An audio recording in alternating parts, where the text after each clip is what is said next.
नमस्कार दोस्तों, आज के हमारे इस वीडियो में हम आपके लिए शीतला माता के व्रत की एक पुरानी कहानी लेकर आए हैं। एक समय की बात है कि शीतला माता ने सोचा कि चलो धरती पर जाकर देखती हूँ कि मेरी पूजा कौन कौन करता है, कौन मुझे मानता है।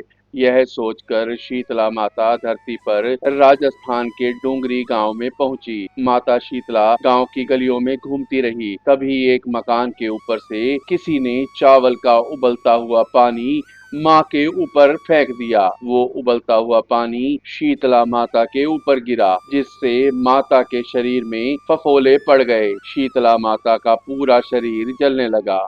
वो गांव में इधर उधर भटक कर मदद के लिए चिल्लाने लगी, लेकिन किसी ने उनकी मदद नहीं की। तभी एक गरीब कुम्हारिन अपने घर के बाहर बैठी थी। उसने माता को देखा और उनकी मदद के लिए उन्हें बुलाया। उसने माता के शरीर पर ठंडा पानी डाला और उन्हें रात की बनी हुई रबड़ी खाने के लिए दी।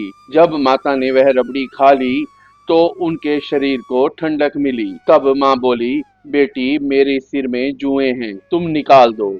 जब कुम्हारिन ने माता के सिर में जुएं निकाली तो उसने देखा कि उनके सिर के पीछे भी एक आंख है। यह देखकर कुम्हारिन डर गई और वहां से भागने लगी। तब शीतला माता ने कहा, रुक बेटी, डर मत, मैं भूत प्रेत नहीं हूँ, मैं माता शीतला देवी हूँ। तभी माता ने अपना असली रूप धारण कर लिया। माता के दर्शन कर कुम्हारिन रोने लगी। तब माता बोली, तू क्यों रो रही है? तब कुम्हारिन हाथ जोड़कर माता से बोली, माँ मेरे घर में चारों तरफ दरिद्रता है, मैं आपको कहाँ बिठाऊं? मेरे घर में ना चौकी है ना ही आसन।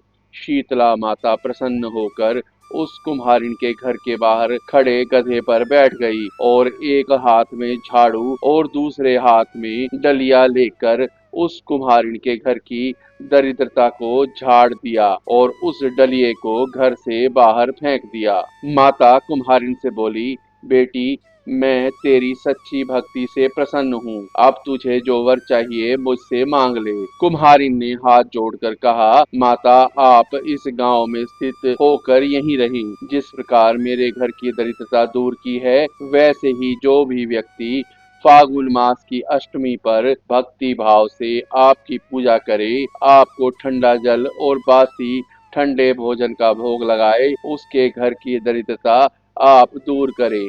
माता ने उसे तथास्तु कहा और उस कुम्हारिन से बोली कि तू इस करवे का जल अपनी झोपड़ी पर छिड़क लेना। कल सारे नगर में आग लगेगी, लेकिन तेरी झोपड़ी नहीं जलेगी। यह कहकर माता अंतर्ध्यान हो गई। कुम्हारिन ने ऐसा ही किया। रात को सारी नगरी में आग लग गई, पर उस कुम्हारिन की झोपड़ी बच गई। यह देखकर नगर के राजा ने कुम्हारिन को बुलाया और उससे पूछा, कुम्हारिन पूरे नगर में आग लगी पर तेरी झोपड़ी कैसे बच गई? कुम्हारिन ने राजा को शीतला माता की कृपा की सारी कथा सुनाई और बोली, मुझ पर शीतला माता की कृपा हुई है। उस दिन राजा ने पूरे नगर में ऐलान करवा दिया कि अब से शीतला अष्टमी के दिन किसी भी घर में चूल्हा नहीं जलेगा और शीतला माता को हर घर में बासी और ठंडे भोजन का भोग लगेगा। तो बोलिए शीतला माता की जय। अगर आपको ये कथा पसंद आई है तो चैनल को सब्सक्राइब करना ना भूलें। नमस्कार।